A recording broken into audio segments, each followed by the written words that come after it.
जो है जानवरों के बारे में बताना चाहूँगा।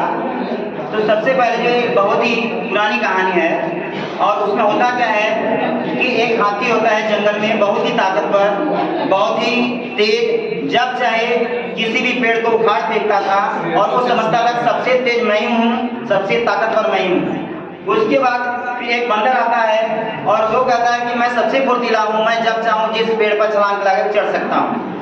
तो होता क्या है, दोनों में आपस में ये नोकझोंक चलती रहती है, दोनों लोग लड़ते रहते हैं, इनकी प्रतियोगिता जारी रहती है। तो फिर ये लोग कहते हैं ऐसे मामला नहीं सुलझेगा।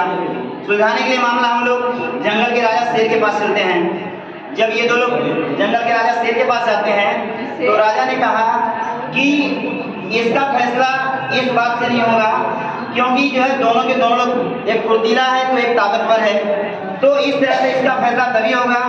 इस जंगल के उस पार दूसरा जंगल है, किनारे पर उसके एक बहुत मोटा सा पेड़ है जिसपे सुनहरे कलर का सेब फरा हुआ है। जो भी उस सेब को लेकर आएगा सबसे पहले वही इस प्रतियोगिता में जीतेगा। तो अब जैसे ही सुना ये बंदर ने तुरंत छलांग लगाते हुए इस पेड़ से उस पेड़, उस पेड़ से उस पेड़ तुरंत भागना शुरू कर दिया। हाथी भी अपना चल दिया अपने मस्त होकर के, जो रास्ते में पेड़ पर थे उखाड़ उखाड़ के फेंक फाक के अपना आगे निकल गया। जाते जाते जाते जाते दोनों नदी के बीच में एक नदी पड़ा। नदी के किनारे हुआ क्या कि पानी का बहाव इतना तेज था, लेकिन फिर भी बंदर ने चाहा कि हम छलांग लगा के नदी को पार करें, लेकिन जैसे छलांग लगाया बंदर ने, बहाव तेज होने की वजह से वो बहने लगा पानी में। हाथी ने क्या काम किया कि हाथी ने तुरंत उस अपने सूंड से बंदर को पकड़ के बाहर निकाल लिया। तो बंदर की औकात तो पता चल गई कि भाई मेरे पास तो इतनी ताकत है कि मैं पानी के बहाव को भी नहीं झेल पाऊंगा।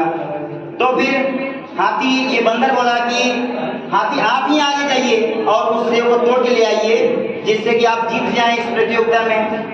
फिर क्या हुआ, हाथी अपना कहा कि नहीं तुम मेरे पीठ पर बैठ जाओ, और पीठ पर बैठा जो हाथी के वो बंदर, तो दोनों लोग उस पार जाने लगे।